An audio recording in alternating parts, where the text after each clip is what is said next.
Mohon izin Mbak Tika, apakah sudah terlihat PPT saya? Sudah, Pak. Sudah bisa dilihat. Sudah terlihat, Pak. Oke, hari ini saya akan coba merefresh saja. Mungkin sudah pernah mengenal dengan software ya, begitu banyak software sekarang memang kalau kita ikuti ya cukup cukup kita malah jadi bingung mana yang lebih prefer sekarang. Tapi biasanya kalau kita berbicara ini ya, kita terbiasa dengan satu software itu namanya Publish or Perish ya. Jadi Publish or Perish ini adalah satu software bagaimana kita mengumpulkan data yang sudah dipublikasikan oleh seluruh peneliti yang ada di dunia ini. Jadi kita seperti metadata ya. Nah sekarang pertanyaannya, apa yang saya dapat dari Publish or Perish ini gitu ya. Nah kemudian terkait dengan masalah untuk ilmiah, tentunya nanti ilmiah itu tuntutannya adalah membuat suatu kebaruan yang berkontribusi bagi pengetahuan khususnya. Nah kemudian software selanjutnya ada Force Viewer ya Bapak Ibu. Jadi Force Viewer itulah yang akan menemukan. Nah kalau tadi kita melakukan metadata, setelah metadata kita kumpulkan, data sudah kita kumpulkan dari beberapa sumber seperti state of the art yang sudah pernah ada, dan kita akan membuat yang namanya suatu model building gitu Bapak Ibu. Nah, disinilah nanti kita akan dibantu dengan menggunakan software Force Viewer. Nah, ini adalah mungkin salah dua untuk software-software yang sudah bisa membantu kita setidaknya untuk menulis. Nah, oke baik, langsung saja. Ini sedikit singkat biodata saya ya. Mungkin tadi sudah dibacakan lebih lanjut. Oke, ini saya langsung ke materi pembahasan kita. Ada 3 hal yang penting yang mau saya sampaikan kepada rekan-rekan semua yang ada di sini. Kita akan coba melakukan metadata dengan software Publish or Perish. Kemudian yang kedua, mencari gap, mencari kesenjangan untuk novelty dari Force Viewer. Lalu yang ketiga, bagaimana kita akan mengumpulkan literasi yang sudah pernah ada. Jadi kita membuat satu manajemen literasi gitu ya dengan 2 software. Di sini saya perkenalkan dengan Open Knowledge Management dan Digest Paper. Nah, ini nanti akan lebih lanjut kita akan bedah mengenai software ini. Baik. Sebelum saya lanjut mengenai ini, saya akan mencoba memaparkan mengenai Publish or Perish itu ya. Tadi sudah saya singgung sedikit, Publish or Perish itu seperti program ya perangkat lunak ya yang menganalisis citasi akademik dan menggunakan berbagai sumber data. Ya, sumber data itu dari siapa saja? Sumber data itu dari publisher. Ya, jadi baik itu Scopus, baik itu Web of Science, baik itu Google Scholar, walaupun itu academic search-nya. Nah, itu semua nanti akan terkumpul di dalam Publish or Perish. Maka metadata inilah yang nanti akan membantu kita sebagai author untuk mengumpulkan data-data tersebut. Lalu kemudian, Bapak Ibu bagaimana nih cara mendapatkannya? Nah, ini yang paling penting ya. Ketika kita mau menulis, kita harus tahu dulu. Kita harus membaca dulu ya. Literasi apa saja sih yang sudah pernah ada ketika kita mau membangun suatu model pengetahuan ya. Nah, di sini ada link download gratis ya, Bapak Ibu tidak perlu bayar karena ini sudah sangat familiar. Ini ada, bisa langsung saja di sini, bisa langsung diklik Publish or Perish Sektonic ya, mungkin sudah nanti bisa dicek. Kemudian di MacBook-nya juga sudah ada, jadi Windows dan MacBook itu sudah difasilitasi adanya POP itu sendiri. Lalu kemudian bagaimana caranya kita memulai kerja dengan POP itu sendiri ya. Nah, ini ada softwarenya ya yang sudah saya berikan melalui link Google Drive pribadi saya, silakan Bapak Ibu ambil ya. Nah, sebelum kita masuk ke POP tentunya kita harus dikenalkan dulu yang namanya manajemen referensi Mendeley. Ya Bapak Ibu. Apa itu Mendeley? Mendeley itu adalah manajemen referensi bagaimana kita akan mengutip data-data yang sudah pernah ada. Nah, ini yang paling penting ketika kita mau mengutip, kita harus tahu dulu, kita harus kumpulkan dulu data-data tersebut. Oke, sebentar ini saya matikan dulu. Nama.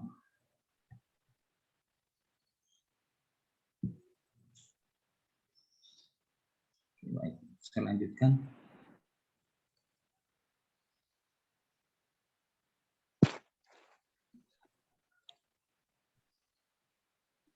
Nah, di link ini nanti Bapak Ibu bisa mendownload software Mendeley terlebih dahulu. Ya, jadi Mendeley itu nanti suatu software yang membantu kita untuk mensitasi. Jadi ketika kita mau mengutip, kita tidak perlu lagi manual. Mungkin untuk tutorialnya kita tidak jelaskan di sini karena begitu panjang nanti cara mulai mendownload. Tetapi yang pasti ini sangat memudahkan kita.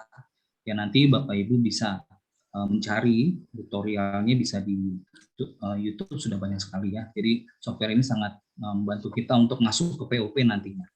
Lalu kemudian setelah kita mendownload, atau mungkin saya contohkan sedikit ya. Ini seperti ini ya. Mungkin terlihat ya.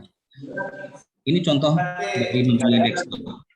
Ini Mendeley Desktop ini adalah kalau kita lihat di sini semuanya bisa kita langsung dapatkan dari mana ini semua dapat dari Google Scholar ya, bisa dari Google Scholar.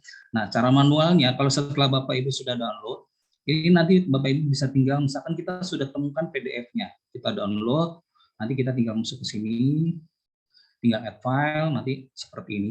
Contohnya seperti ini. Ya, ini ya, seperti ini. Jadi ketika kita sudah nulis, nah ini sudah bisa terbaca jurnal-jurnalnya. Nah, inilah yang akan membantu kita untuk menulis. Nah, seperti itu. Ini disebut dengan Mendeley. Nah, nanti untuk tutorial mendapatkan atau mendownload Mendeley ini silakan Bapak Ibu bisa mencari di YouTube ya, sudah banyak sekali. Tetapi sudah saya sediakan itunya softwarenya melalui link Google Drive yang sudah saya sampaikan di sini. Oke, itu contoh dari desktop-nya. Setelah kita mendownload Mendeley, nah barulah kita bisa masuk ke Publish or Perish ya. Apa itu Publish or Perish tadi ya? Publish or Perish ini seperti nanti yang akan kita coba. Nah, ini bentuk tampilan dari Publish or Perish setelah Bapak Ibu download. Ini dapat dari mana? Tadi dapat yang dari sini ya. Sini. Nanti Bapak Ibu silakan download ya, karena memang kita lebih fokus sekarang mencari novelty ya. Kalau kita memberikan tutorial mendownloadnya mungkin terlalu lama waktu kita nanti. Jadi kita lebih fokus pengenalan terlebih dahulu dan kemudian bagaimana membangun novelty itu sendiri. Nah, sekilas mengenai Publish or Perish, tampilan nanti yang akan Ibu dapatkan setelah Bapak Ibu dapatkan seperti ini. Nah, langsung saja saya praktekkan ya contoh dari Publish or Perish. Nah, mungkin di sini kalau sudah terdownload tampilannya akan seperti ini ya. Oke. Saya mengambil contoh Bapak Ibu ya. Di sini ada tampilan, ada authors, affiliation, publication name dan seterusnya. Nah, inilah yang disebut dengan Publish or Perish ya. Ini adalah mesin pencari metadata. Saya mau misalkan mencari karangan misalkan Philip Kotler ya, karena saya di bidang social science ya, saya mau cari nih nama penulis misalkan ini Philip Kotler ya. Nah dari sini kita bisa langsung cari, kita search. Nah, sebelumnya saya kasih tahu dulu, di sini ada disediakan apa yang mau kita cari, apakah kita bisa dari Google Scholar, apakah dari Scopus, nah, tetapi untuk Web of Science ini kita harus berbayar. Ya, kalau kita dari Scopus nanti caranya sudah ada di PPT yang sudah saya berikan ya. Nanti Bapak Ibu masuk register ke scopus.com ya. Nanti di situ ada langkah-langkahnya setelah di PPT berikut saya berikan langkah-langkahnya. Nah, ini yang nanti menjadi metadata kita. Saya mau ngambil data ini dari mana sumbernya? Apakah mau dari Crossref? Apakah dari Google Scholar? Apakah dari Microsoft Academic? Semua sudah ada di sini. Nah, misalkan kita mengambil contoh dari Google Scholar yang sudah umum ya. Nah, setelah saya mau menentukan dari Google Scholar, saya mau cari yang dari tahun 10 tahun terakhir. Biasanya kalau karya ilmiah itu 5 sampai 10 tahun terakhir ya Bapak. Nah, misalkan saya mau ngambil 2015 sampai 2022. Yang penulisnya misalkan Philip Kotler. Ya. Kita dengan mudah langsung search, kita langsung mendeteksi sendiri.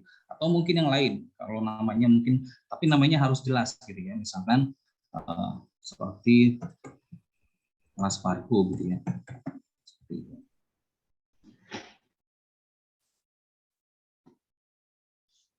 Atau mungkin saya sendirilah, nama saya sendiri ya.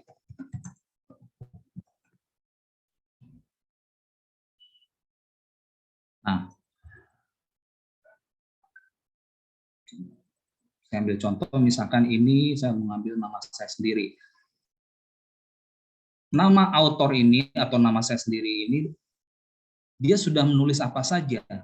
Nah, ini langsung terdetek Bapak Ibu. Oh, ternyata orang ini dia sudah melakukan penulisan begitu banyak. Nah, inilah disebut dengan metadata. Nah, ini dari satu sumber yang disebut dengan Google Scholar. Lalu bagaimana kalau saya mengambil dia dari Scopus? Nah, sama seperti hal tadi. Kita tinggal search, jadi dia akan keluar. Nah, lalu bagaimana kita akan mau ngopi ya? Kalau copy nanti dari sini kita langsung copy result ya Bapak Ibu.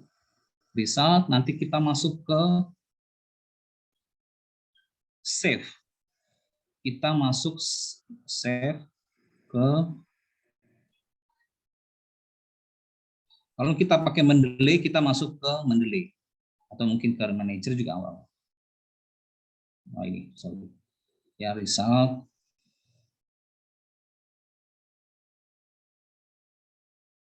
Bisa pakai RIS ya. Nah, nanti ini kita simpan di data kita. Misalkan saya mau taruh di mana yang mau kita simpan gitu ya. Terserah gitu ya. Atau saya mau taruh di data sini.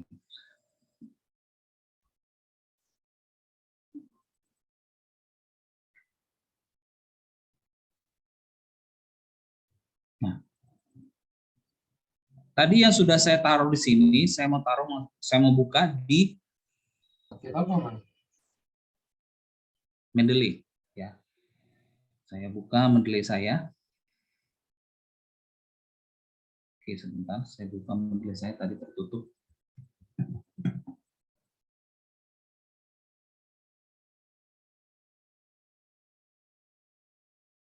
Nah, ini nanti tampilan Mendeley kalau sudah terbuka.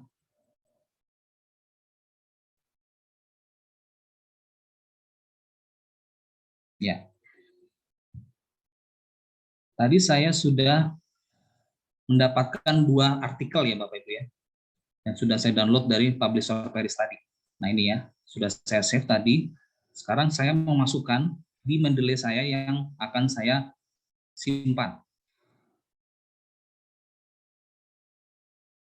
Ya, kita cari tadi kita simpan di mana.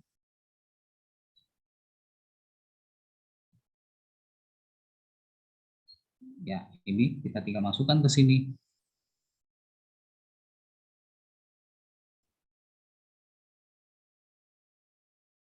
Ya. Nanti dia akan tersinkronis sendiri. Ini sedang loading ya. Nah, inilah data saya. Ya. Tadi ada 2. Ini 1 dan 2 ini. Ya, ini kalau kita, jadi otomatis yang sudah kita save tadi, yang sudah kita cari berdasarkan nama tadi, dia akan masuk ke sini Bapak Ibu.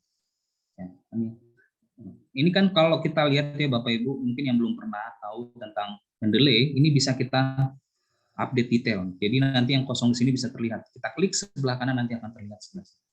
Nah, ini artikel saya yang saya tulis dengan rekan-rekan di sini, jadi nanti bisa langsung terlihat di Mendeley. Nah, itu sebagai contoh. Ketika kita sudah memiliki Mendeley dan masuknya ke Publish or Perish. Nah, itu kalau dari sisi penulis. Nah, lalu bagaimana kalau saya mau melihat artikel-artikel yang berhubungan dengan variabel-variabel yang terkait. Misalkan kita mau berhubungan dengan blended learning, misalkan untuk di bidang pendidikan. Mungkin di sini dosen, saya mau tahu nih siapa saja sih yang peneliti-peneliti yang sudah membahas mengenai blended learning. Nah, dengan mudah kalau kita mencari dari Scopus ya, langsung terlihat. Nah, dia sedang mencari.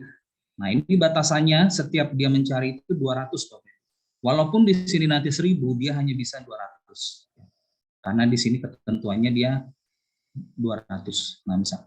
Tapi asumsinya di sini 2015 sampai 2002. Sebenarnya ini bisa lebih dari 200 ya, Bapak Ibu. Tapi di publish or perish ini hanya sampai 200. Nah, ini ya. Nah, ini adalah artikel-artikel yang membahas mengenai topik blended learning. Nah, dari sini juga kita bisa memilah Bapak Ibu, mana yang kira-kira cocok dengan topik ini. Nah, seperti blended learning itu kan seperti ada juga di bidang IT ya Bapak Ibu ya. Jadi itu saya rasa kalau kita di bidang pendidikan nggak terlalu dipakai, jadi kita bisa centangnya kita hapus. Nah, seperti ya pos digital atau mungkin seperti itu yang kita rasa nggak perlu bisa kita buang, kita centang saja. Nah, langkah lainnya sama seperti itu ya Bapak Ibu. Save result ya, kita masukkan ke result ref manager ya Bapak Ibu. Kalau kita punya EndNote bisa kita ke EndNote. Nah, ini sama, kita tinggal ganti rename saja, nanti masuk ke sini. Ya, nanti kita sama seperti tadi langkahnya. Nah, begitu seterusnya kalau kita mau mengambil dari metadata yang kita butuhkan. Nah, biasanya kalau kita menulis untuk jurnal bereputasi, saya langsung pilihnya ke Scopus ya, karena sumber referensi itu yang diutamakan adalah luar negeri ya, bukan dari dalam negeri. Jadi saya lebih ke Scopus. Oke, itu untuk publish or perish ya Bapak Ibu. Jadi ketika misalkan kita mau perkecil lagi tahunnya ya, sudah kita tinggal rubah saja misalkan dari 2018 sampai 2022 dan seterusnya. Nah, pasti dia akan itu sendiri. Nah, seperti itu. Dia akan melakukan metadata itu sendiri ini menggunakan publish or perish.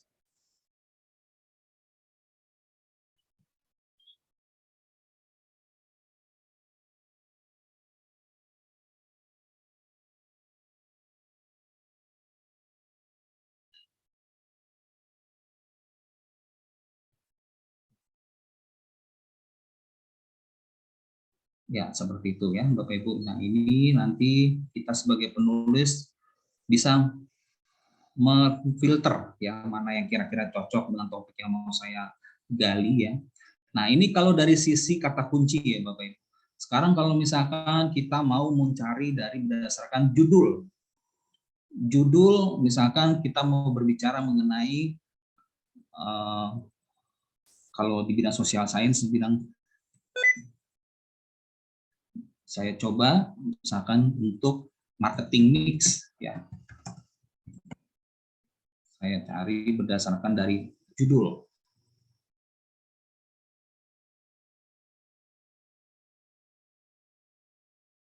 Nah, sama ya Bapak Ibu, caranya sama.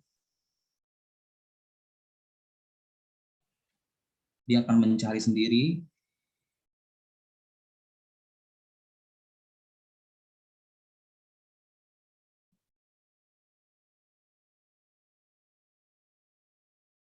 Ya, seperti itu.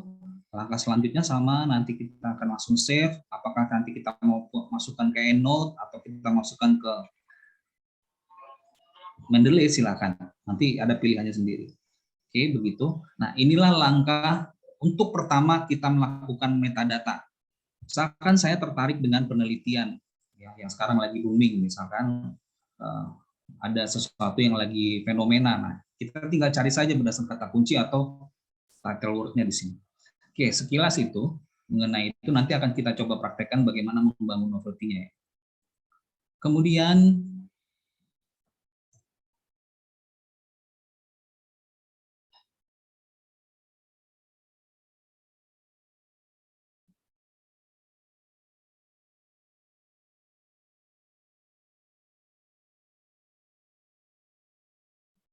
saya akan masuk ke selanjutnya dulu.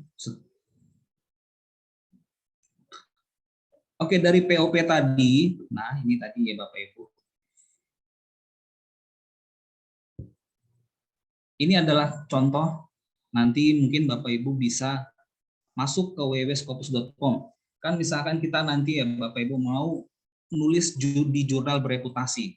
Asumsinya kalau bereputasi berarti sumber saya itu tulisannya harus berbahasa Inggris atau dari jurnal bereputasi juga.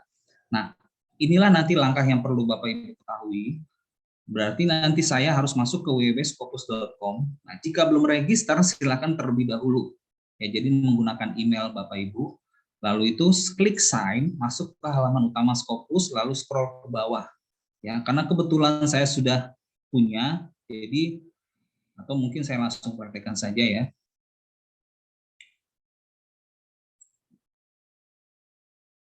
Oke, saya coba masuk ke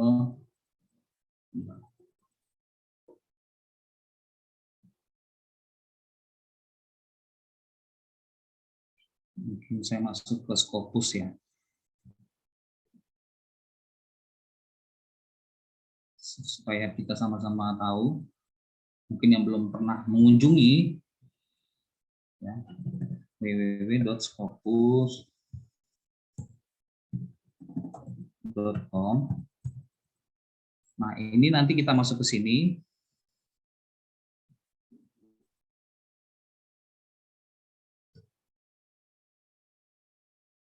Nah, dari sini nanti Bapak Ibu kalau yang belum ada, karena kebetulan saya sudah ada ya, Bapak Ibu. Jadi nanti di sini Bapak Ibu tinggal masukkan emailnya dengan seperti registrasi biasa gitu ya, Bapak Ibu, nama dan emailnya. Nanti setelah ini Bapak Ibu masuk, ada tampilan seperti ini, lihat pojok kiri paling bawah, temukan yang namanya IP key. Nah, ini ya Bapak Ibu, Scopus API. Ini adalah sebagai identitas Scopus kita nanti untuk bisa masuk ke publish or perish nanti. Ya, oke, klik ini, Scopus API. Nanti Bapak Ibu akan masuk ke dalam halaman ini. Nah, ini saya mau minta API key. Jadi ada kata kunci yang perlu kita minta dari Scopus ini. Nanti kita klik di sini. Nanti ada tampilan seperti ini. Nah, nanti dia akan memberikan kunci API-nya seperti semacam ya kunci ya, kata kunci gitu ya. Nanti Bapak Ibu jangan diklik ininya ya, tapi diblok saja, diblok. Nanti klik kanan, copy. Nah, nanti masukkan ke publish or perish tadi. Nah, nanti setelah di sini Bapak Ibu sudah masuk, dia ada kolom yang namanya minta API key. Karena ini kebetulan saya juga sudah daftar ya, jadi tidak bisa gitu ya. Khusus yang belum pernah masuk ke API, belum masuk ke publish or perish, nanti dia ada kolom untuk memasukkan API Scopus. Ya, Bapak Ibu. Jadi seperti itu. Oke, saya lanjut untuk. Nah, jadi ini cara-caranya sudah saya sampaikan di sini. Nanti Bapak Ibu coba praktekkan ya. Nanti Scopus API, kemudian klik ya, tadi sudah. Kemudian ini di copy ya. Kemudian di copy. Nah, masukkan kode dengan mengcopy API kita di dalam publish or perish yang diminta. Ya, karena kebetulan tadi saya sudah daftar ya, jadi dia tidak perlu minta lagi. Jadi saya tinggal masuk login, klik kata kunci yang mau saya cari. Nah, setelah itu bisa dimulai dengan menggunakan metadata menggunakan Google Scholar kah, Scopus kah, atau WOS yang mau kita cari. POP ini bisa memetadata berdasarkan author ya, tadi sudah saya singgung, keyword, title, afiliasi, dan nama keyword. Tapi biasanya sering dipakai oleh peneliti itu adalah keyword dan title ya Bapak Ibu, supaya nanti lebih luas, cakupannya lebih luas. Karena kalau hanya author terlalu kecil nanti. Itu. Lalu kemudian dari publish or perish tadi, inilah nanti kita akan membuat namanya suatu model bangunan atau kita sebut dengan model building penelitian ya Bapak Ibu.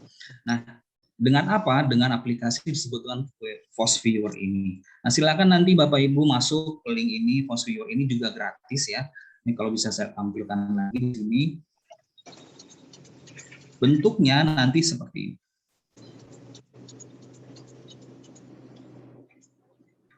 Oke, FOSS Viewer itu nanti, nah ini nanti adalah halaman yang Bapak Ibu bisa temukan. Ya, silakan Bapak Ibu download, apakah Bapak Ibu dari Windows, apakah dari Mac, silakan, ini gratis ya, sudah ada, tinggal download, ikuti saja cara downloadnya.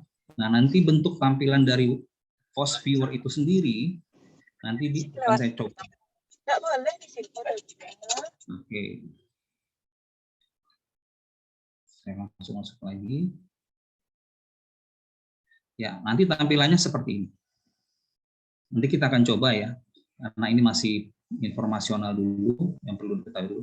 Nah, ini nanti tampilannya seperti ini, sudah saya lampirkan di PPT. Nanti tampilannya ini, nanti ini akan kita masukkan. Oke, sebelum kita masukkan data, akan mencoba langsung lebih lanjut ya, praktek lebih lanjut. Saya akan coba memahami dulu apa sih sebenarnya novelty itu ya Bapak Ibu ya. Mungkin di sini, kenapa sih kita perlu ada novelty? Sebenarnya tujuannya apa gitu. Nah, ini yang paling penting. Ketika kita berbicara karya ilmiah, tentunya ada sesuatu yang bermanfaat untuk pengguna. Ya. Pemahaman dasar yang perlu kita pahami, ada 7 gap ya yang berlaku ketika kita menulis jurnal atau kita menulis karya ilmiah. Ini menurut Miles, ini ya, ini ada taksonomi research gap, ada 7. Satu yang pertama untuk empirical gap. Empirical gap ini adalah kesenjangan yang biasa digunakan oleh para peneliti social science, ya Bapak Ibu, seperti bahasa, kemudian linguistik, pendidikan. Nah, kenapa? Karena dia akan mengkonfirmasi apa yang terjadi di lapangan. Ya. Nah, dari apa yang sudah kita konfirmasi itu ada timbul namanya empiris ya, dari konseptual. Oh, ternyata ada masalah ini, berarti saya harus mengempiriskan. Ternyata saya akan coba betul atau tidak. Nah, maka disebut dengan kesenjangan empiris ya, atau gap empiris yang dimulai dari adanya konseptual gap ya, Bapak Ibu. Nah, kemudian yang kedua itu ada theoretical gap. Theoretical gap itu artinya adanya kesenjangan teoritis ya antara pernyataan si A dan pernyataan si B dari teori si A dan si B. Nah, ini kita akan coba konfirmasi. Namun biasanya kalau kita berbicara theoretical gap, ini sangat sulit bagi kita, apalagi peneliti yang masih pemula, Bapak Ibu ya. Karena di sini terlalu banyak premis-premis ya, atau tatanan-tatanan yang perlu kita kaji. Nah, ini biasanya kalau kita ya kita belum bisa lah seperti ini. Kecuali kalau memang peneliti itu sendiri juga memang dia merasa belum sempurna, maka perlu ada penelitian berkelanjutan. Maka mereka untuk theoretical gap itu jarang dipakai untuk penelitian ya Bapak Ibu ya. Ya cukup untuk bereputasi, itu sebenarnya empiris sudah cukup. Kemudian ada population gap. Population gap artinya jumlah populasinya. Ketika kita mau meneliti, misalkan di suatu negara yang berkembang dengan negara maju, tentunya akan berbeda Bapak Ibu.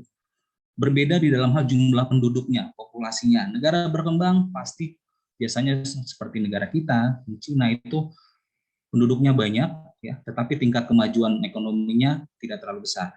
Berbanding terbalik dengan negara maju. Nah, ini artinya ada populasi gap di sana. Nah, kalau kita teliti, ini pasti ada perbedaan. Nah, ini ada population gap. Ini akan menyebabkan adanya kesenjangan.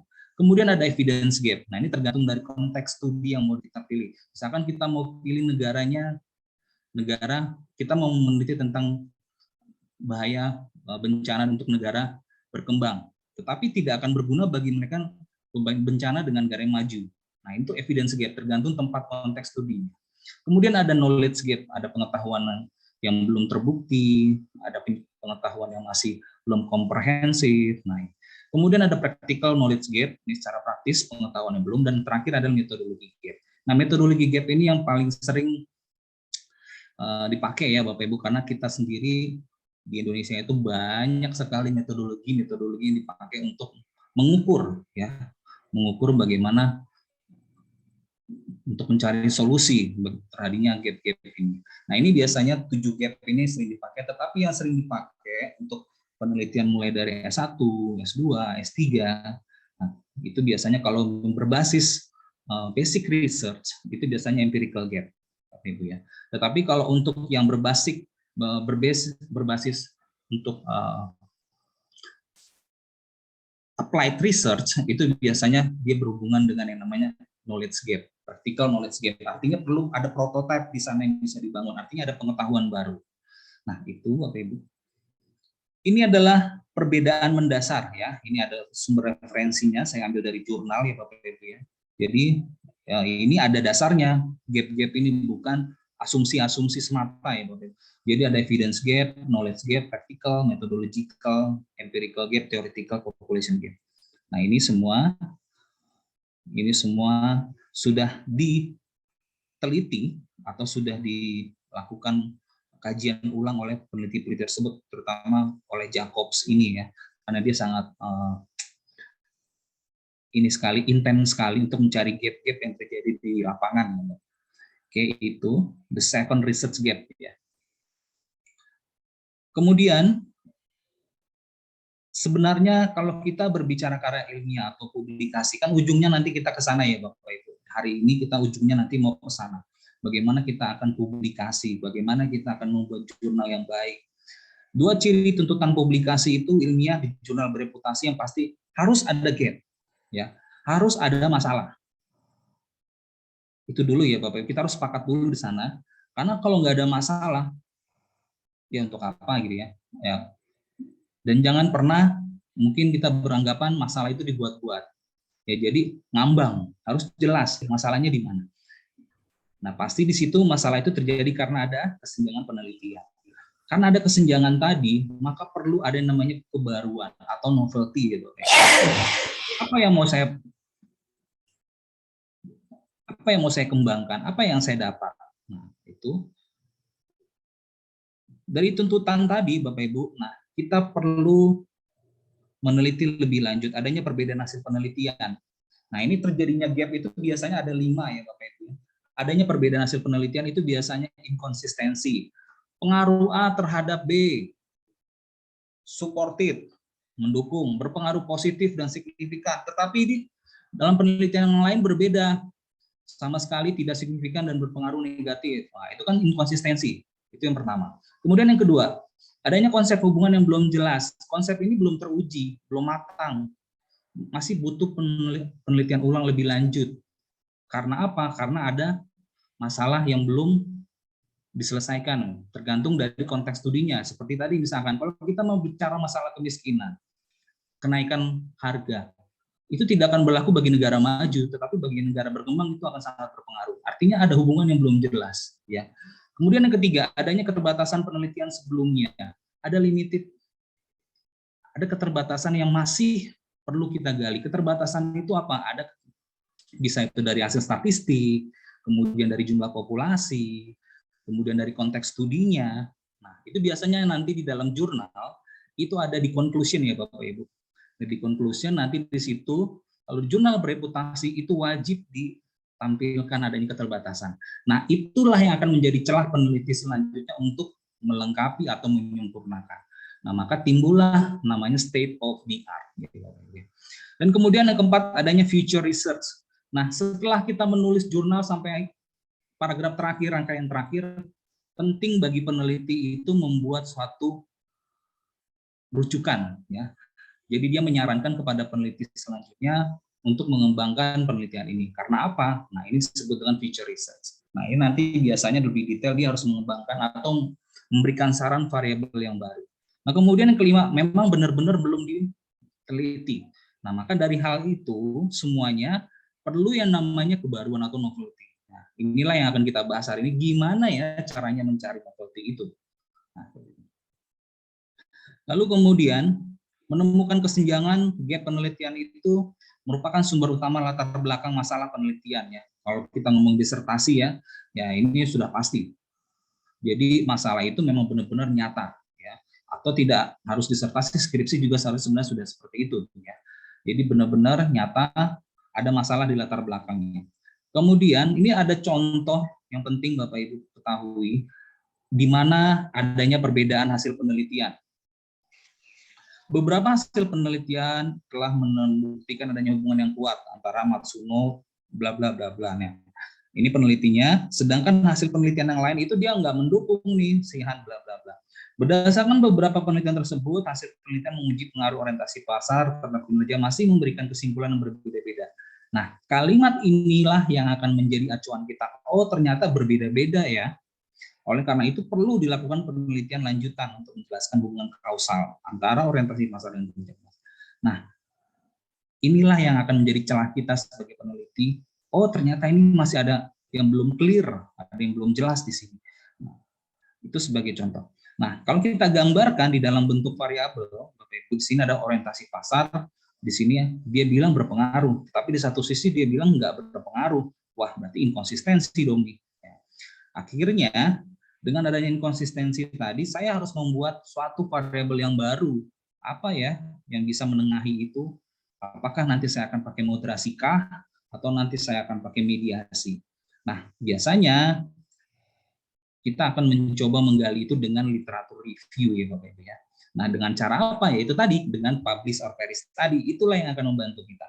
Nah, saya menemukan nih ternyata ada turbulensi pasar di sini, ada guncangan yang menyebabkan pengaruh orientasi pasar itu bisa berdampak terhadap kinerja organisasi. Nah, saya mau menguji nih. Kalau kita lihat di sini, garis panah turun ini adalah fungsi moderasi. Artinya kalau moderasi itu dia menguatkan atau dia justru melemahkan. Itu ya Bapak Ibu. Oke. Lalu bagaimana dengan mencari novelty dengan konsep hubungan yang belum jelas? Ya, kalau tadi inkonsistensi, kalau sekarang yang berhubungan belum jelas. Satu contoh lagi, Nerver dan Slater dia bilang orientasi pasar ini terdiri dari 3 elemen ya. Konsumen, pesaing, koordinasi interfungsional. Nah, beberapa peneliti dia bilang ini bla bla bla ya, si Buyan dan teman-temannya ini dia bilang dia bilang orientasi pasar itu memiliki pengaruh terhadap kinerja organisasi. Tetapi bagaimana orientasi pasar dapat meningkatkan kinerja organisasi itu belum jelas. Ya, dia bilang ini berpengaruh. Ya, oke, ini berpengaruh. Tapi gimana caranya dia bisa berpengaruh? Nggak jelas nih caranya dia bisa berpengaruh gimana gitu ya. Kok bisa meningkatkan kinerja organisasi? Nah, hal inilah nanti dapat dicari dengan mengamati pesaing, mengamati konsumen, melakukan koordinasi tiba-tiba meningkatkan kinerja organisasi. Nah, oke, jadi itu ya, ada celah yang perlu kita gali kenapa bisa begini. Nah, itu. Nah, ini adalah salah satu contohnya hubungan antar variabel yang belum jelas. Dia bilang di sini dia bisa berpengaruh terhadap kinerja organisasi ini, orientasi pasar. Ya pengaruhnya karena apa? Kan begitu ya Bapak Ibu. Kalau peneliti kan memang harus meneliti terus mencari tahu gitu ya. Oh, ternyata karena ada inovasi loh, dia bisa berubah. Oh, karena ada keunggulan bersaing dia bisa berpengaruh terhadap kinerja organisasi. Nah, inilah yang disebut dengan fungsi mediasi. Bapak Ibu. Nah, ini dari mana? Nah, ini dari sumber literatur review atau sumber dari metadata yang sudah kita kumpulkan tadi. Ada kata inovasi, keunggulan bersaing, ya, atau ada dari kata logical connection. Kan kalau kita bilang ini, kalau kebetulan saya di bidang social science ya Bapak Ibu ya. Jadi A berpengaruh terhadap B, kemudian nanti B berpengaruh terhadap C, nah seperti itu. Atau X terhadap Y, kemudian Y terhadap Z, nah seperti itu. Ya, jadi itu ada konsep yang belum jelas kita bisa fungsi mediasi. Kalau tadi fungsi moderasi. Lalu kemudian ada keterbatasan penelitian yang perlu dilanjutkan atau dikembangkan. Nah, ini sebagai contoh. Ini ada si Stimapon dan Hart, dia bilang dia melakukan penelitian nih di Thailand dengan tujuan menguji pengaruh langsung dengan pengaruh mediasi dari orientasi pasar. Nah, dari hasil analisis orientasi pasar dan kualitas berpengaruh terhadap kinerja bisnis baik secara langsung maupun nggak langsung. Penelitian tersebut disebutkan keterbatasannya. Nah, dia bilang nih dia di penelitiannya, saya memiliki keterbatasan dalam penelitian ini. Apa itu? Pada saat dilakukan penelitian, Thailand mengalami krisis ekonomi yang hebat sehingga penelitian ini nggak dapat menggambarkan lingkungan bisnis yang normal. Jadi saat itu memang keadaannya lagi krisis. Ya berarti kan kalau krisis itu kan tidak selamanya ya Bapak Ibu. Oke, saat itu memang lagi krisis tapi tidak selamanya gitu. Nah, ini artinya kita perlu melanjutkan penelitian ini. Lalu bagaimana dengan kalau tidak krisis? Nah, kan pertanyaan kritisnya seperti itu. Oleh karena itu perlu menempatkan kondisi ekonomi sebagai variabel moderasi. Nah, maka saya menganggap ini saya mau memoderasi ini dengan adanya kondisi ekonomi sebagai fungsi moderasi. Nah, itu ya. Kemudian ini sebagai salah satu contohnya saya gambarkan. Kita lihat di sini ada 2 variabel ya, Bapak Ibu. Orientasi pasar berpengaruh terhadap kinerja organisasi. Nah, tadi dibilang kalau di keadaan krisis mungkin iya, tetapi bagaimana dengan keadaan yang tidak krisis? Maka saya memoderasi dengan kondisi ekonomi. Nah, ini ada variabel ini. Kemudian orientasi kualitas juga. Nah, jadi ini akan ada, jadi fungsi orientasi pasar dan orientasi kualitas ini bisa dimoderasi dengan adanya kondisi ekonomi. Oke, itu contohnya. Lalu level kebaruan yang perlu kita pahami juga, satu, teoritis, ya, kebaruan dari teoritisnya, kemudian konsepnya, kemudian yang ketiga ada konstruk atau variabel, dan keempat itu ada hubungan. Yang biasa dipakai kita sebagai peneliti-peneliti yang umumnya, ya, kita masih ranahnya di konstruk dan variabel, karena kita masih belum sanggup ke teori, ya Bapak Ibu. Karena kalau peneliti yang menemukan teorinya saja, dia sebenarnya masih belum menyatakan itu sebagai suatu teori, ya. Temuan itu bukan berarti satu teori, Bapak Ibu. Itu hanya hasil kajian, bukan suatu teori. Untuk mengatakan itu satu teori itu butuh waktu yang panjang dan butuh waktu perdebatan yang panjang di sana. Ya, seperti itu. Kemudian ada konstruk dan ada hubungan. Oke, itu level kebaruannya. Nah, ini ada contoh variabel mediasi dan moderasi. Mungkin kita sudah saling tahu kalau bagi Bapak Ibu yang dosen di sini, ya, ada mediasi, moderasi. Kemudian ini ada variabel turunan. Ini sebagai salah satu contoh. Ya, fungsi mediasi ini X dan Y berarti dia di sini harus melalui, ada kata melalui. Ya, karena ingat ya Bapak Ibu, ini ada dua perbedaan variabel dinamis dan variabel statis. Mediasi itu harus ditengahi dengan variabel dinamis. Variabel dinamis itu variabel yang bisa berubah, jadi nggak kaku. Nah, kalau contoh moderasi itu variabel statis itu contoh jenis kelamin, ya, gender, terus kemudian ya seperti kalau ya, jenis kelamin kalau laki-laki, perempuan, ya seperti itu, ya. Jadi nggak bisa dirubah-rubah, itu namanya variabel statis. Ingat, ini yang perlu kita pahami, mediasi dan moderasi itu ada perbedaan yang mendasar, fundamental. Nah, maka kalau variabel moderasi itu sifatnya hanya menguatkan atau melemahkan. Ya, tetapi kalau variabel dinamis itu dia menjadi jembatan, ya, menjadi jembatan. Kalau saya ke sini nggak bisa, berarti saya harus perlu jalan lain. Nah, maka ada kata melalui. Nah, seperti itu. Oke. Dari variabel tadi kita juga bisa mencari suatu kebaruan dengan menggunakan variabel turunan, ya. Contoh, ada penelitian mengenai etos kerja terhadap kinerja, ya. Saya meneliti tentang etos kerja terhadap kinerja. Saya rasa ini udah banyak banget, ya. Nah, tetapi yang mau saya pahami lagi adalah etos kerja Islami nih. Wah, itu kan berarti turun lagi, ya. Lebih spesifik lagi. Nah, maka saya akan menjadi variabel ini menjadi variabel turunan atau etos kerja Islami terhadap kinerja. Nah, itu namanya disebut dengan derivasi variabel. Oke, selanjutnya dengan menggabungkan dua variabel atau konsep dengan sintesa. Oke, di sini salah satu contoh, saya meneliti tentang pengaruh Islamic marketing terhadap green marketing. Ya, mungkin ini juga sudah banyak nih tentang pemasaran Islamik terhadap pemasaran hijau. Lalu kebaruannya di mana nih? Saya akan mencari dengan adanya kebaruan menggabungkan dua variabel menjadi sintesa yang baru, Green Islamic Marketing. Ya, sintesa itu adalah perpaduan antara sintesis dan antitesis. Ya, jadi ada Green Islamic Marketing atau Islamic Green Marketing. Nah, ini artinya, oh iya, ternyata saya bisa menggabungkan ini menjadi satu kebaruan yang baru disebut dengan Green Islamic Marketing. Oke, ini akan kita coba Bapak Ibu, saya mengambil contoh langsung saja, ya, supaya kita bisa langsung praktek.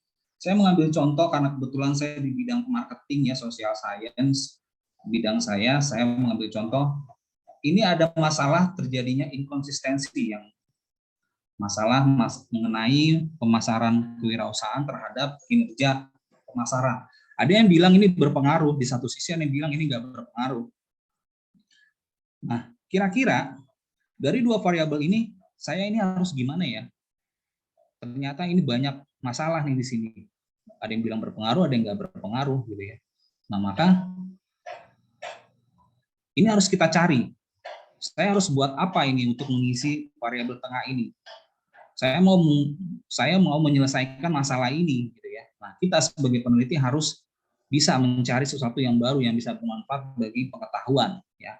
Oke, kita langsung saja Bapak Ibu. Saya kurang paham, ya, untuk Bapak Ibu apakah sudah bisa menggunakan asumsi saya, misalkan Bapak Ibu sudah, ya, sudah, karena memang kita ini lebih banyak mencari novelty ya. Saya mengasumsikan Bapak Ibu sudah mendownload tadi Publisher Paris dan Force Viewer ya Bapak Ibu ya. Oke, sekarang saya mau ambil dasarnya ya Bapak. Tadi saya mau menyelesaikan masalah variabel entrepreneur marketing terhadap kinerja pemasaran ya contohnya. Nah, berarti saya akan mulai pekerjaan saya itu dengan mencari kata kuncinya. Oke, berarti variabel yang akan saya cari adalah entrepreneurial marketing. Ini akan saya coba cari siapa saja nih yang sudah membahas ini sebelumnya. Nah, ingat tujuan kita kemana nih? Kalau kita nanti mau nulis ke jurnal bereputasi, cukup kita mencari metadata dari Scopus ya Bapak Ibu ya, karena itu akan lebih spesifik. Ya. Oke, sekarang saya mau ngambil, misalkan tujuan saya mau ke Scopus ya, saya mau entrepreneurial marketing.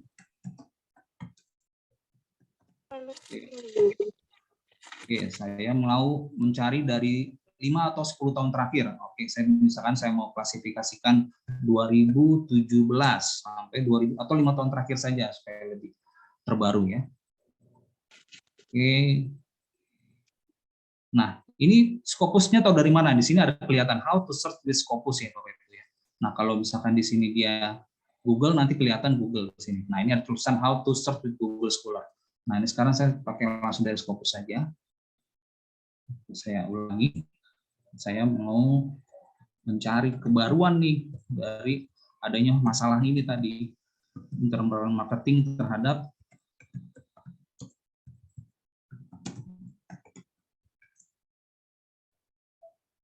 kinerja pemasaran. Nah, langsung saya cari search, dia akan mencari.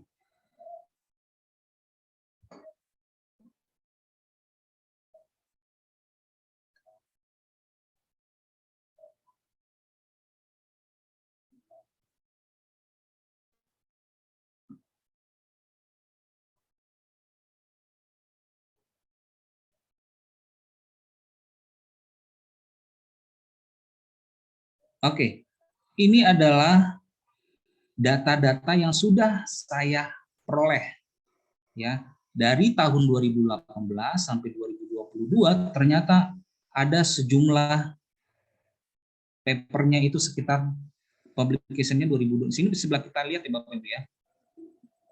Terlihat nggak ya?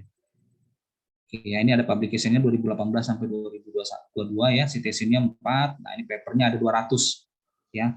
Ini ada 200, ini sejumlah 200 paper. Nah, inilah nanti yang akan saya cari ya. Dari artikel ini mana ya yang baru yang belum pernah diteliti orang lain untuk menyelesaikan masalah. Oke. Ini nanti saya akan coba masukkan ke kalau Bapak Ibu mau filter lagi silakan. Nah, ini bisa diklik nih Bapak Ibu ya. Klik ini. Nah, dia langsung masuk ke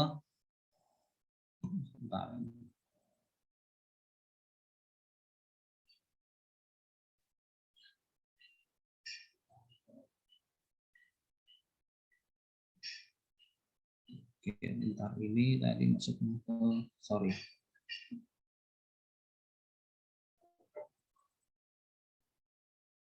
Oke, ini ya. Ada 200 paper yang akan saya masukkan ke Mendeley. Sekarang saya masukkan ke Mendeley. Oke, ya taruhlah kita tulis entrepreneurial marketing.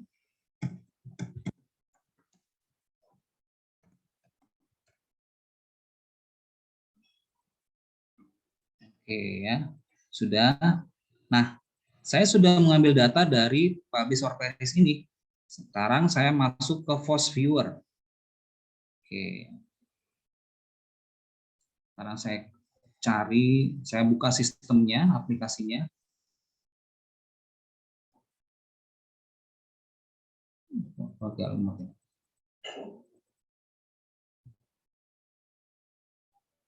Saya buka dulu Force Viewer.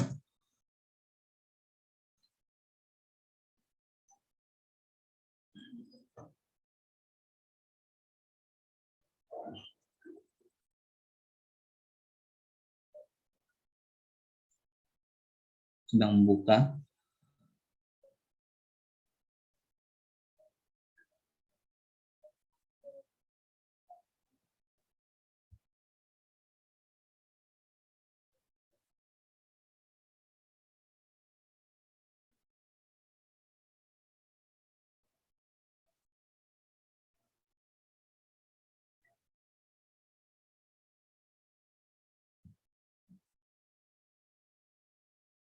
Ya, ini adalah tampilan untuk Force Viewer yang akan kita coba mencari kebaruan dari variabel tadi ya Bapak Ibu.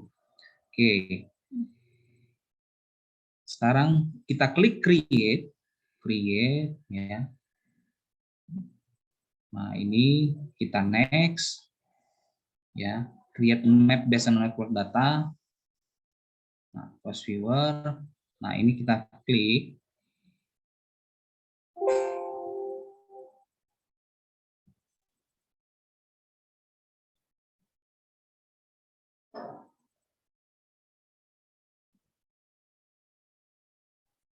Kita cari tadi ada di mana.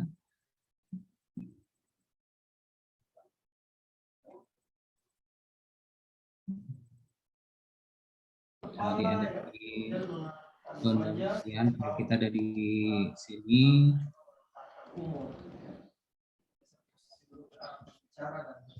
Ya, istilahnya ada kepedulian lah. Ya, ini ya Bapak Ibu. Oke, kita next.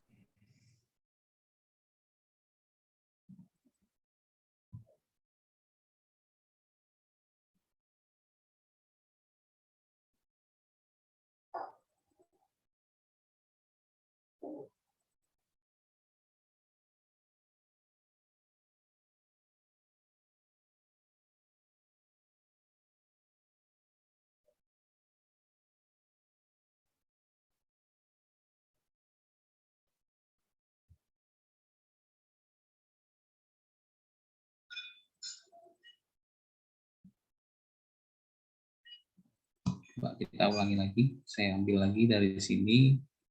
Saya save result.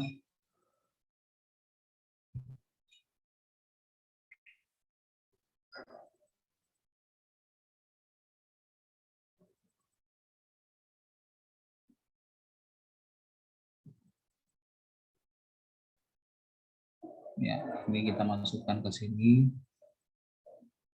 Terus kita buka ini, create.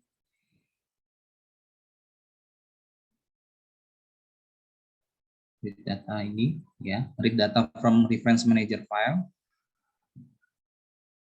Ya. Kita buka RIS ya, karena kita filenya tadi save-nya di RIS. Nah, ini ya Bapak Ibu. Langsung kita next. Nah, ini langsung terlihat.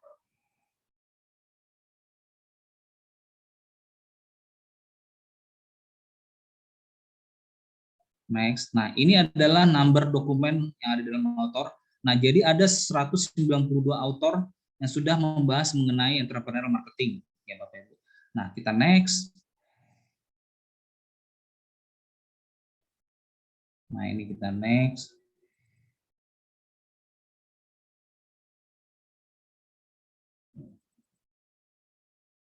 Oke, ini masih sedikit. Saya ulangi lagi.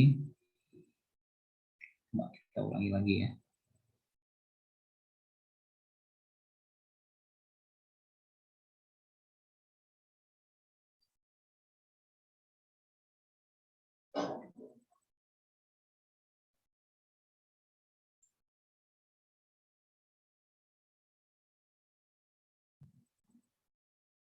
Ya, ambil ini dan save result-nya.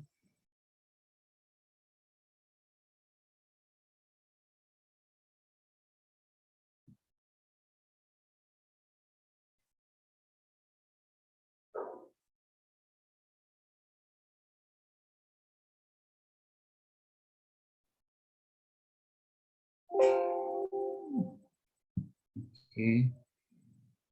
Kita masuk ke sini, kita create. Next. Kita langsung dari sini, Scopus ya.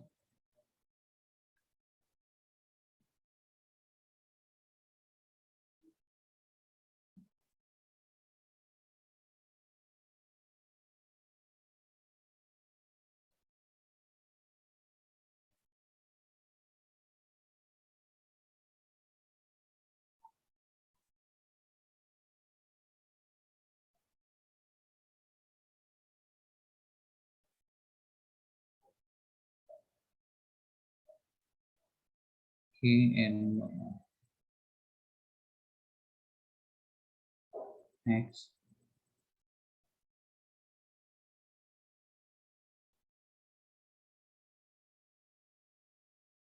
Ya. Nah, ini adalah peneliti-peneliti terdahulu yang sudah membahas mengenai ini. Nah, sekarang kita akan coba running kan. Nah, kalau kita lihat, ini sudah banyak peneliti-peneliti yang sudah membahas mengenai ini ya Bapak Ibu ya. Nah, sekarang dari sini kita akan melihat si A, si B, si C ini dia membahas tentang apa gitu ya. Nah, kalau kita lihat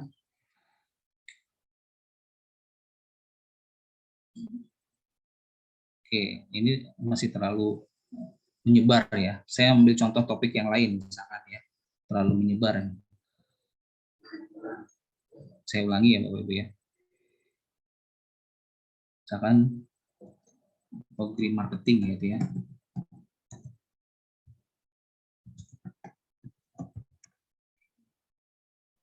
Saya cari.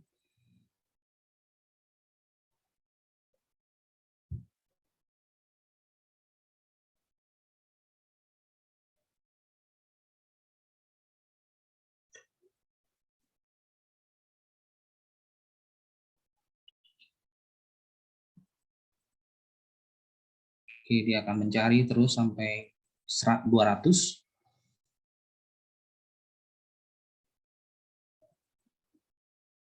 Oke, kita save, kita masukkan. Coba saya dalam bentuk CSV ya. Oke, nggak apa-apa ini. Save CSV.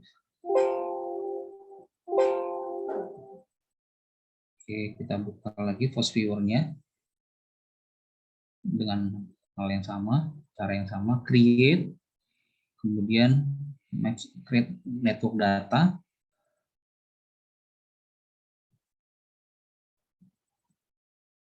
Kita cari tadi CSV. Oke, next. Dia nggak mau. Saya ambil dari sini. Ambil dari sini.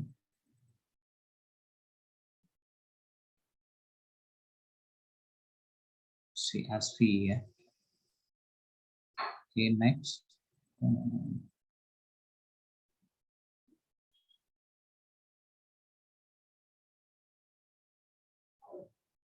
Oke. Nah, saya langsung dari bibliografik. Saya coba bibliografik dari sini. Next. Ya.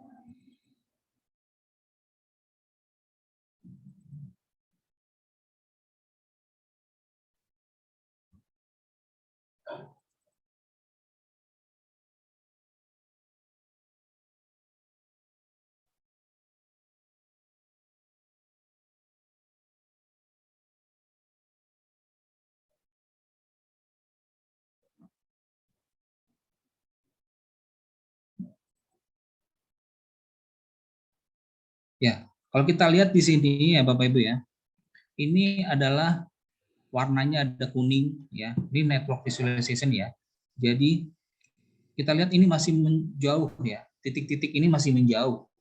Jadi ini bisa kita dekatkan ketika nanti kita melihat di sini kalau warnanya dia sudah kuning. Nah, ini kan kuning-kuning nih, ini kuning. Oke, sebentar kalau tahu saya spesifik saja ya. Terlalu saya coba ininya dulu ya.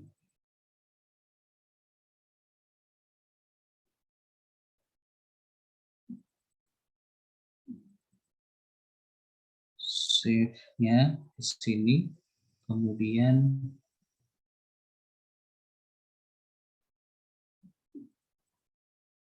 screen marketing.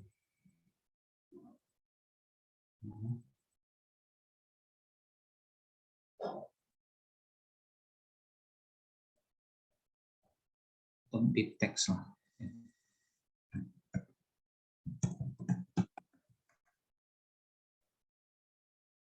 Oke, sekarang saya coba cari. Ini memang kita harus, nah ini bibliografik. Oke.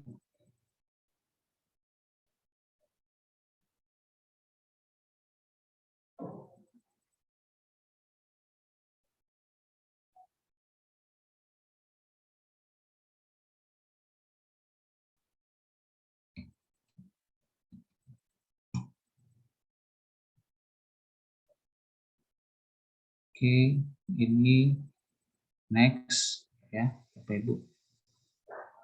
Nah, ini kita akan melihat ya siapa saja peneliti-peneliti yang sudah membahas ini sebelumnya. Ya.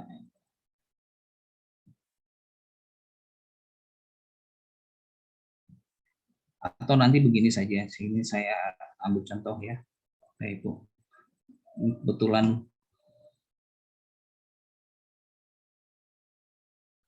ini bentuk. Jadi tampilannya untuk nanti menggunakan POP, ini saya dari sini ya.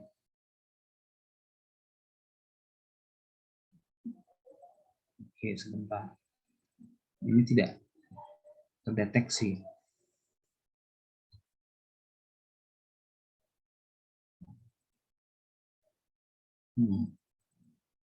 Oke, tidak apa.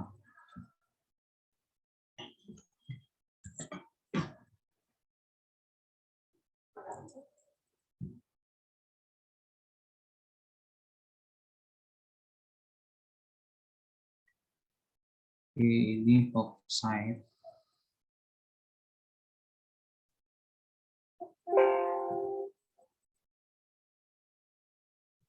Ada yang sudah masuk ke Post Viewer, Bapak Ibu? Mungkin?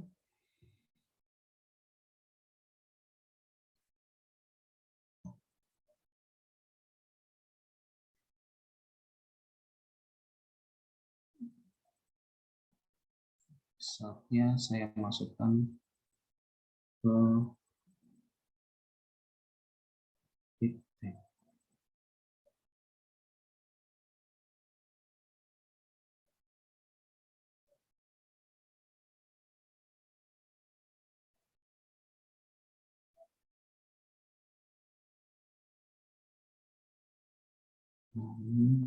Baik.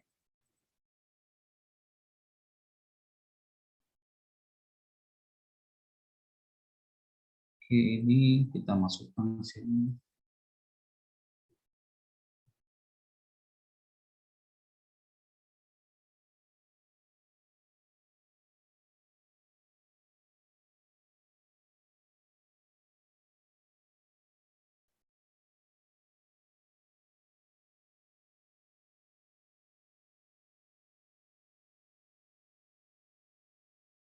Website.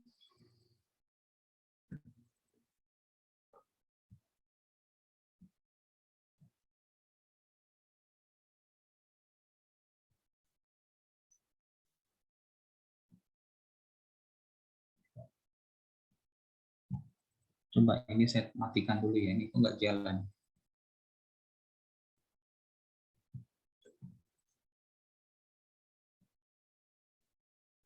Post Viewer.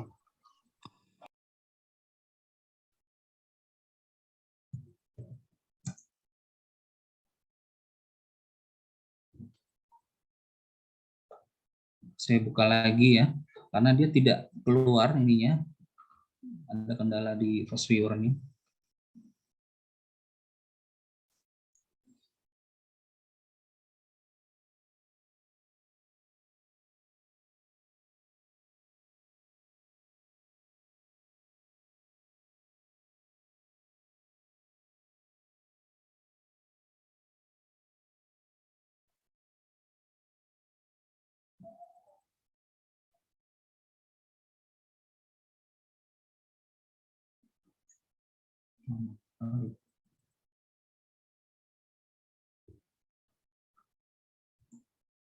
Post Viewer.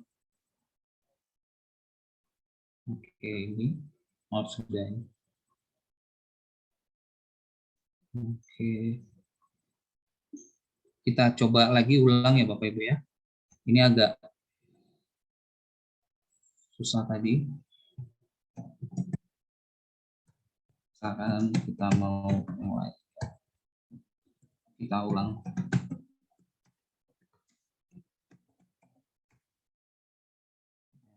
Saya mau dari Scopus, start search, kita save,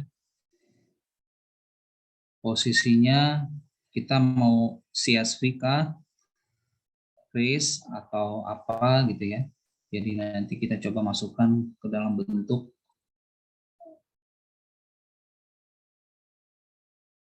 CSV coba ya. Kita CSV atau saya masukkan ke RIS saja, RIS ya. Marketing. Kita save. Oke, kita buka post viewer-nya. Kita masuk.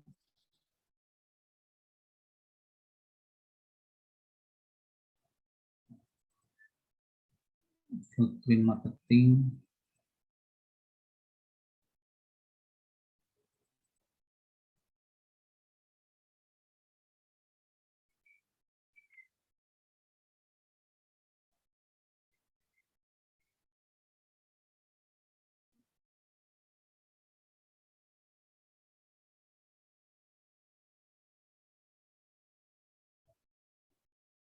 Oke.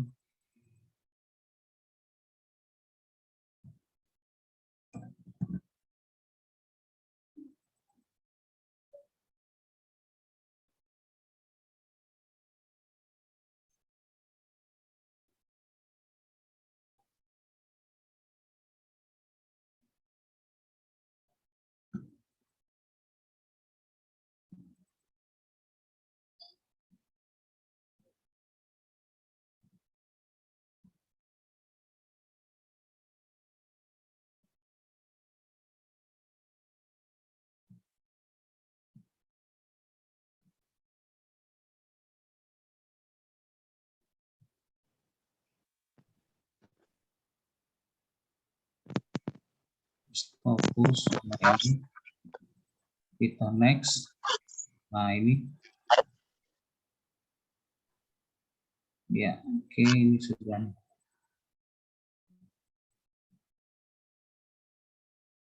Kita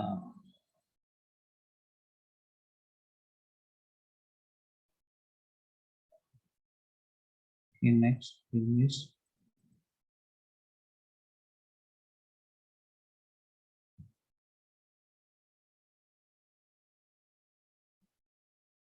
Oke.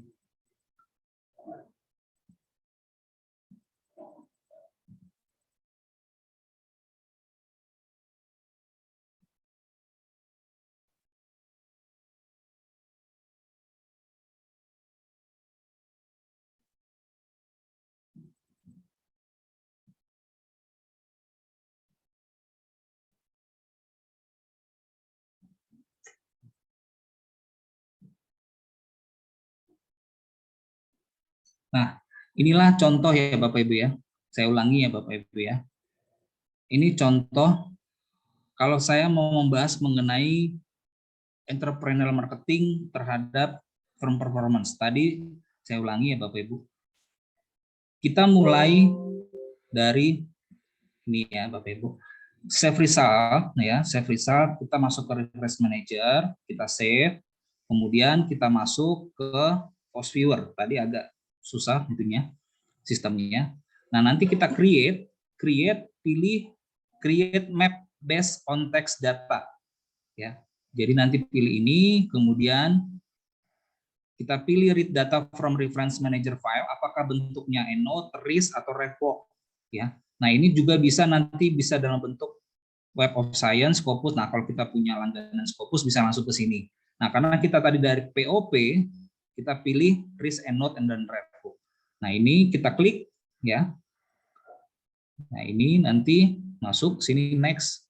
Nah, nanti kelihatan title-nya. Title-nya Terus dia akan menghitung, ya. Langsung next. Nah, ini adalah maximum number of occurrence, itu artinya kata kunci. Nah, semakin kita turunkan, ya, misalkan knowledge management, itu 2 kata ya Bapak Ibu ya. Nah, kalau kita turunkan dia akan semakin banyak ininya, of the 172. Nah, ini langsung kita next ya. Nah, nanti yang relevan itu ada 60% dari 84. Nah, number of the selected. Nah, ini nanti kita saja. Nah, inilah variabel-variabel apa saja nanti yang kita lihat. Kita lihat di sini. Ya, inilah hasilnya. Kalau saya besarkan ini, karena dia nggak begitu banyak yang mengenai ini, saya besarkan. Oke, tadi kita mau ngomongin entrepreneurial marketing ya Bapak Ibu. Nah, kita lihat ini garisnya ada yang warna kuning, biru, ungu ya, ini merah. Nah, kita lihat ini adalah celah kita. Ini ada ngomongin development. Nah, kalau kita ngomongin entrepreneurship ini sudah ada ngomongin ke determinan. Terus ada yang ngomongin ke, kalau social medium ini dia sudah ada yang ngomongin ke review. Nah, ini artinya peneliti-peneliti sebelumnya ini sudah membahas tentang ini. Social medium, kemudian masalah review. Nah, terus kalau kita membahas masalah ini, development, scale. Nah, ini sudah ada banyak nanti peneliti yang bahas ini. Nah, tetapi kalau kita lihat di sini, ada nggak ini penelitian mengenai digital ekonomi? Nah, kalau kita lihat, ini ada titik biru, ya Bapak Ibu, warna biru ini ada digital ekonomi. Dia sudah pernah meneliti tentang adanya antecedent, ya. Kita lihat ini kan, kalau kita klik di sini, ini kan ada garis yang menghubungkan. Artinya sudah pernah ada melakukan penelitian ini. Ya. Tetapi kalau kita lihat di sini, digital ekonomi, ini belum ada membahas tentang masalah strategic orientation. Bagaimana hubungan strategic orientation pada digital ekonomi itu belum ada. Nah, inilah akan menjadi celah kita Bapak Ibu. Nah, kalau kita lihat di sini, klik kanan nih Bapak Ibu ya, di sini atas, ini ada overlay visualization. Nah, ini ada tahun 2018 sampai 2020. Artinya 2020 ini yang warna kuning ini yang baru dibahas di tahun 2020. 2018 yang warnanya selain kuning ini sudah lama. Ya, jadi yang baru-baru ini 2018 nih, yang baru dibahas ini strategic orientation ini dia membahas terhadap future. Nah, ya kalau kita lepaskan ini dia sudah pernah bahas future pada opportunity. Tetapi kalau kita mau telusuri lagi, yang ngomongin entrepreneur ini ya terhadap misalkan terhadap entrepreneurship ini belum ada karena garisnya belum ada.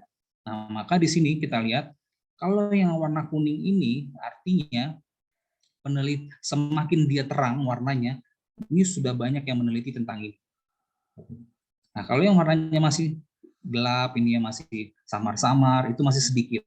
Nah, artinya peluang kita sebagai peneliti, nah kalau tadi kita berbicara masalah entrepreneur marketing ya, terhadap performance, nah ini bisa jadi menjadi ini kita, novelty kita, strategic orientation kah nanti berhubungan dengan entrepreneurship marketing, atau nanti berhubungan dengan performance. Nah, itulah yang akan menjadi celah kita sebagai peneliti. Oh, ternyata yang ngomongin strategic orientation ini belum ada loh. Ya. Karena dia masih kecil. Di sini ininya masih warnanya dia masih samar-samar. Future juga masih samar-samar yang ngomongin tentang future. Terus kemudian masalah review research ya. Nah, kalau sudah ngomongin ini sudah banyak. Nah, dia ngomongin apa aja sih ini tentang ini development. Nah, kita lihat net visualization. Nah, kita tinggal klik aja di sini Bapak. Ini entrepreneurship dia sudah ngomongin tentang review. Terus review sudah artinya garis inilah yang menghubungkan antar variabel yang sudah pernah dibahas. Nah, jadi kurang lebih seperti itu ya Bapak Ibu. Nah, boleh jadi nanti karena tadi kembali lagi ya Bapak Ibu, karena ada masalah tadi masalah entrepreneur marketing, boleh nggak saya di sini bikin jadi strategic orientation?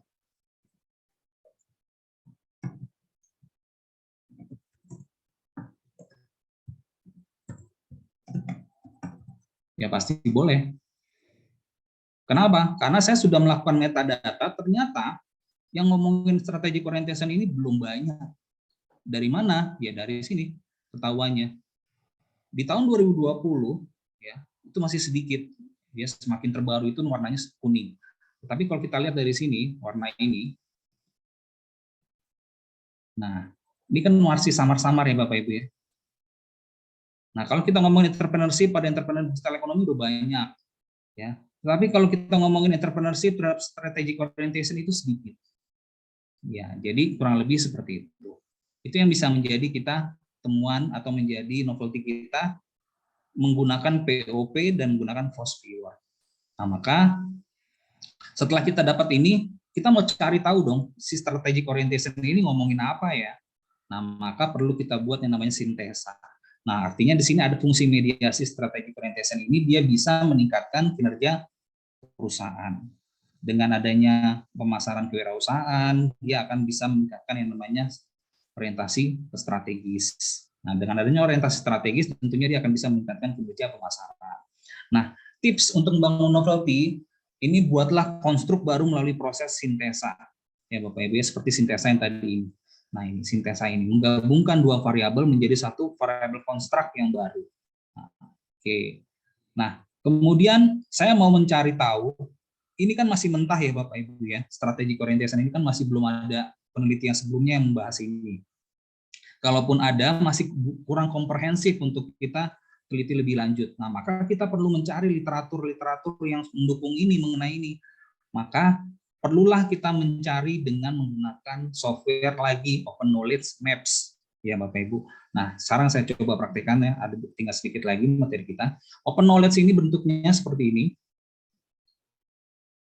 Open Knowledge. Oke, ini ya Bapak Ibu, nanti linknya nanti Bapak tinggal buka, saya ulangi di sini. Saya mau cari tadi misalkan strategic orientation.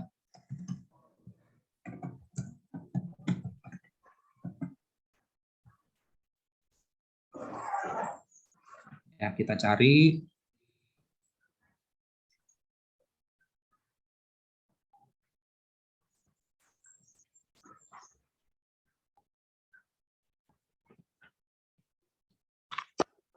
Ya, dia sedang mencari, kita tunggu.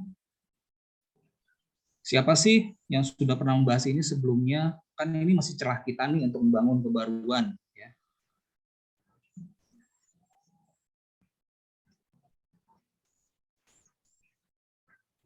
Ya, ini ada banyak ya lingkaran-lingkaran kalau Bapak Ibu lihat di sini. Ternyata literatur-literatur inilah nanti yang akan membantu kita. Nah, kalau bisa kita lihat Bapak Ibu, ini bisa kita kembangkan lagi. Yang ngomongin strategic orientation itu banyak, nyata ya, sudah banyak, tetapi untuk menghubungkan entrepreneur itu belum ada. Nah, ini bisa kita lihat, ini bisa kita baca. Ini ada tulisan strategic orientation, nah ini bisa kita download ya. Langsung kebuka ya. Kita langsung baca artikelnya Scopus ya. Ini asumsinya Scopus tadi. Nah, ini kita tinggal download.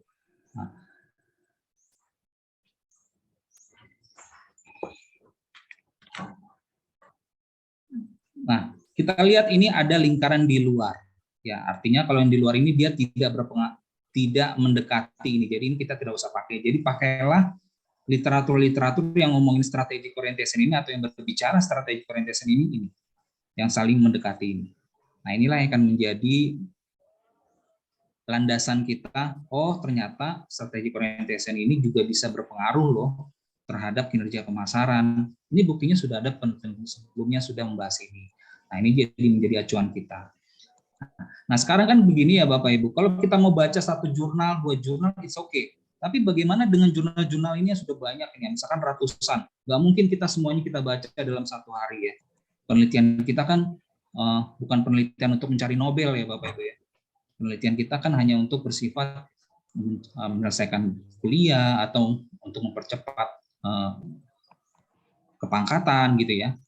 Nah, nggak mungkin kita bisa membaca artikel itu 100 dalam satu hari. Nah, maka perlu juga yang namanya disebut dengan paper digest ya Bapak Ibu. Ini akan membantu kita.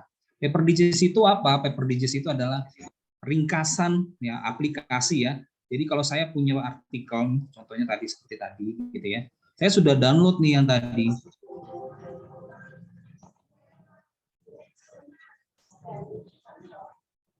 Nah, ini misalkan tadi saya sudah download lah, kita ibaratkan ini. Oke lah, kalau nggak mungkin saya contohkan, kita download salah satu sini ya, supaya nanti Bapak Ibu bisa tahu. Nah, ini ya, saya tampilkan, saya download nih. Saya mau tahu nih isinya apa, saya mau baca gitu ya. Kalau kita baca dari mulai abstrak sampai itu kan kepanjangan ya Bapak Ibu. Nah, saya langsung saja download ya. Saya bisa download di sini. Ini download nih.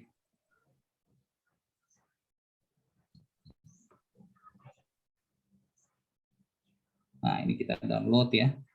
Kita buka, saya save. Nah, saya masukkan ke folder saya.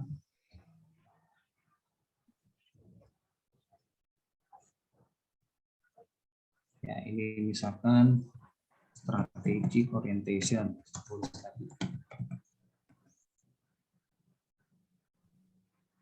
Oke, sekarang saya buka tadi file yang sudah ada linknya ini. Saya buka.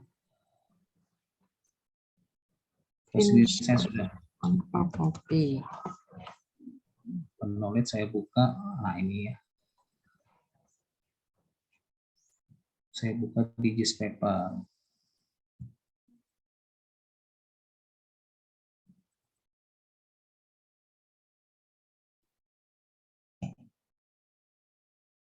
digispaper.com.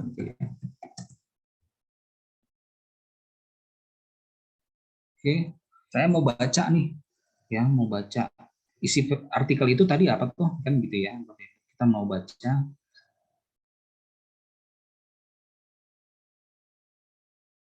Ya nanti ini bisa pakai email atau apa gitu ya. Silakan nanti diikuti saja permintaannya. Oke. Nah, saya tinggal masukin ya. Tadi download apa gitu ya. Tadi artikel apa tadi yang saya sudah download dari Open Knowledge tadi.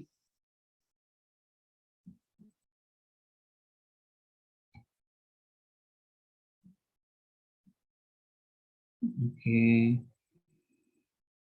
Nah, ini tadi strategic orientation. Ya. Kita tinggal klik. Ya, dia akan merangkum sendiri isinya artikel itu apa.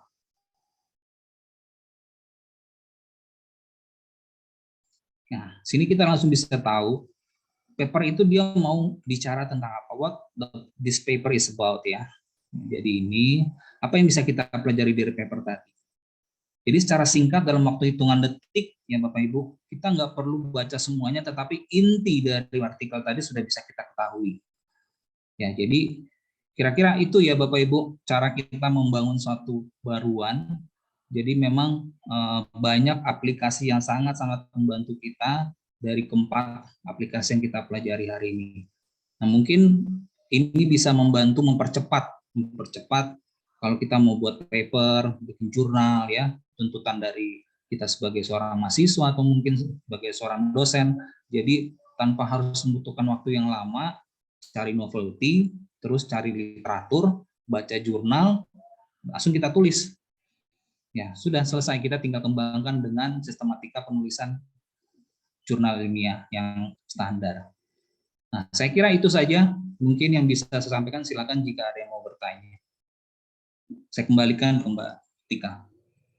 Terima kasih Pak Raymond. Wah, sangat insightful sekali ya Pak. Alhamdulillah. Terima kasih karena sudah sharing mengenai pengalamannya. Mungkin ini pertanyaan datang dari saya pribadi dulu Pak, sebelum ke yang lain. Bagaimana Bapak itu bisa memanage waktu gitu, membagi waktu antara kuliah, bekerja, kemudian juga aktif menulis seperti itu sebelum kita masuk ke pertanyaan-pertanyaan dari Bapak Ibu sekalian begitu Pak. Gimana Pak? Seperti itu jalannya. Baik ya, terima kasih Mbak Tika. Jadi memang semuanya itu kita awali dengan keinginan ya Bapak Ibu ya. Semuanya itu diawali dengan keinginan. Gimana caranya saya mau nulis gitu ya. Jadi kalau memang sudah ada keinginan, biasanya kita cari tahu sendiri ya Bapak Ibu, entah itu bagaimana caranya dari orang lain atau belajar sendiri. Nah, itu yang akan menjadi dorongan motivasi buat saya sendiri Mbak Tika. Jadi memang untuk membagi waktu jujur sulit sekali karena memang apalagi tuntutan pekerjaan ya, dosen itu terus belum lagi tugas-tugas yang lain, itu memang sangat sulit. Tapi ya kembali ke niatnya. Saya kira itu Mbak Tika, itu dulu.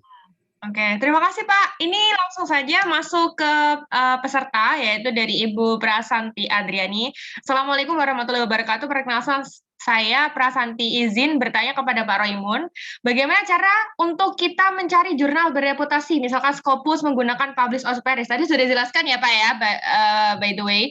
Kemudian kita langsung saja ke pertanyaan selanjutnya. Ini ada materi sangat menarik. Apa bisa di-share materi presentasi Pak dari Pak Roymun, karena tadi CV-nya ternyata bukan link Google Drive melainkan link Google Scholar. Mungkin setelah ini Bapak bisa langsung saja untuk share di kolom chat komentar Pak. Kemudian Oke, baik. Kemudian ada juga, mungkin itu saja Pak. Mungkin dari Bapak Ibu ada yang ingin bertanya, silahkan untuk di-open untuk mikrofonnya, kemudian langsung bertanya saja. Kebetulan Pak Roymun sudah membuka sesi pertanyaan pada hari ini. Gimana Bapak Ibu? Boleh Bapak Ibu bertanya. Ada pertanyaan Bapak Ibu? Izin Mbak Atika. Oh ya, ini dari Bu Prasanti tadi ya Bu ya. Perkenalkan Pak, saya Prasanti Pak. Monggo Bu, Raymond. Selamat pagi.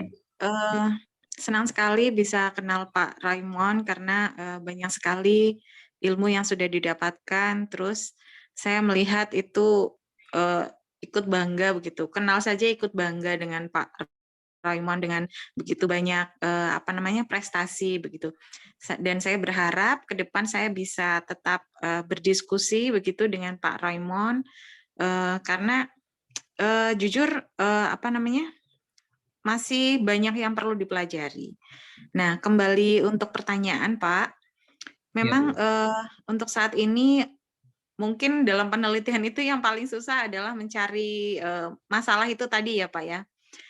Walaupun sudah tadi dijelaskan mengenai bagaimana teknik atau cara memudahkan kita dengan beberapa aplikasi untuk mendapatkan atau novelty seperti itu, mungkin dari Bapak pribadi yang sudah banyak sekali pengalaman bahkan sebagai reviewer di jurnal bereputasi bahkan internasional seperti itu Pak, mungkin tips dan trik untuk memudahkan kita sebagai peneliti itu mencari gap atau novelty selain yang Bapak tadi sudah jelaskan. Terima kasih banyak Pak sebelumnya. Baik, terima kasih Bu Prasanti. Oke, untuk mencari gap, Bapak Ibu, sebenarnya itu kita ini ya Bapak Ibu, selain dari fenomena itu bisa kita cari juga dari temuan-temuan terdahulu. Biasanya kalau saya nulis jurnal itu cari inkonsistensi, itu yang paling mudah menurut saya. Kemudian saya kaitkan dengan fenomena yang terjadi. Contoh seperti ini ya Bapak Ibu. Kita sekarang lagi booming ini di COVID ini, orang satu sisi dikeluhkan dengan yang namanya untuk kebutuhan hidup ya. Tapi di satu sisi kita sulit untuk mencari kebutuhan hidup, tetapi banyak pinjaman online. Nah, ya ini kan agak seru ya Bapak Ibu, seru nih. Orang lagi butuh uang gitu ya mungkin untuk hidup, tetapi kenapa pinjaman online ini menjadi motivasi orang untuk mencukupi kebutuhan.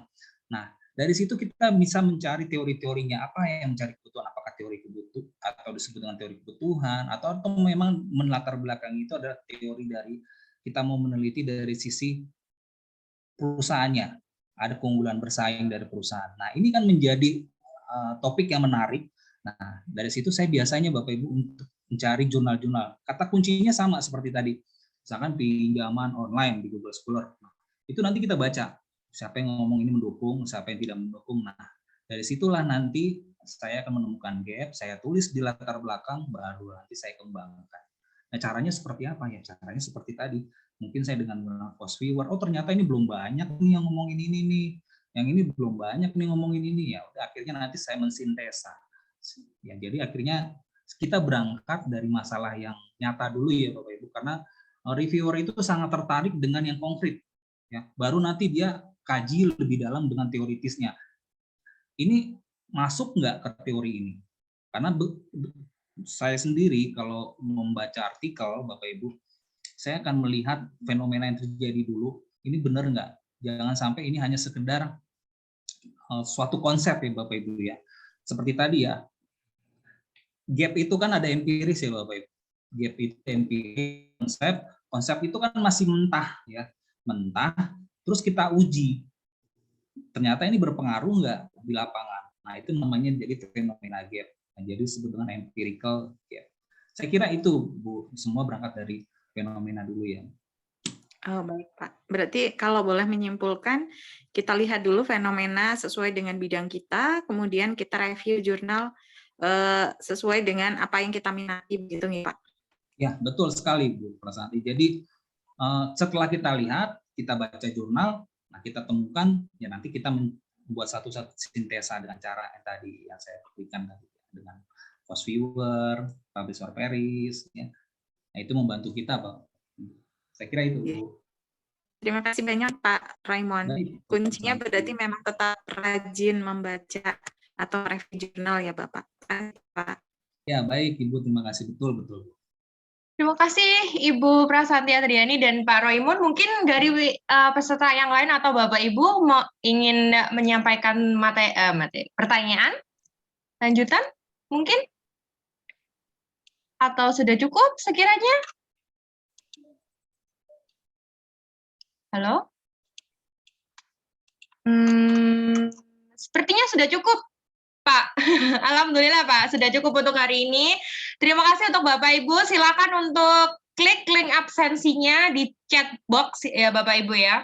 Untuk akses nanti sertifikatnya, karena sertifikatnya kebetulan gratis, nanti akan dibagikan sesuai dengan apa yang telah ditulis di link absensi pada pagi hari ini. Terima kasih Pak Raymond. Untuk konklusinya atau untuk kesimpulan pada webinar kali ini adalah rajin-rajinlah untuk membaca dan menulis jurnal seperti itu. Karena ilmu pengetahuan hari ini itu sudah upgrade sekali. Ya, alhamdulillah saya mengucapkan terima kasih kepada Pak Raymond dan mungkin teknisi-teknisi di belakang Pak Raymond seperti yang membuat aplikasi atau software Publish on Paris atau WOS Viewer itu sangat membantu sekali untuk para peneliti, khususnya untuk Bapak Ibu dosen yang memang dituntut untuk melakukan sebuah penelitian setiap periode, setiap semester, dan itu masuk dalam target pekerja ya Pak ya, bisa dibilang target pekerjaan ya Pak ya.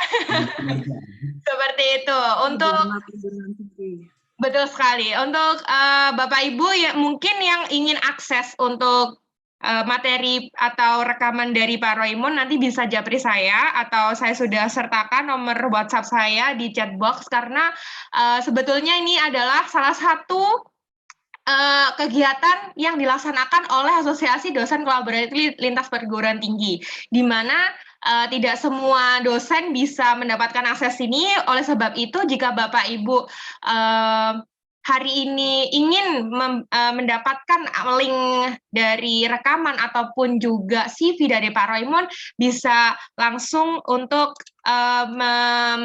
menjapri saya gitu ya nanti setelah ini. Dan untuk informasi lebih lanjut mengenai bagaimana sih kita atau Bapak Ibu ingin berkolaborasi gitu atau ingin menjadi anggota dari Asosiasi Dosen Kolaborasi Lintas Perguruan Tinggi ini, bisa nanti japri saya untuk informasi lebih lanjut seperti itu ya. Mungkin barangkali Bapak Ibu ingin share materi atau share pengalaman seperti Pak Raymond, bisa, insya Allah kami akan memfasilitasi tersebut. Begitu ya Bapak Ibu, untuk informasi lebih lanjut bisa japri saya. Terima kasih untuk Pak Raymond Panjaitan untuk keluangan waktunya seperti itu. Marilah kita tutup webinar kali ini dengan berdoa bersama-sama. Berdoa sesuai keyakinan dan agama masing-masing. Berdoa dimulai.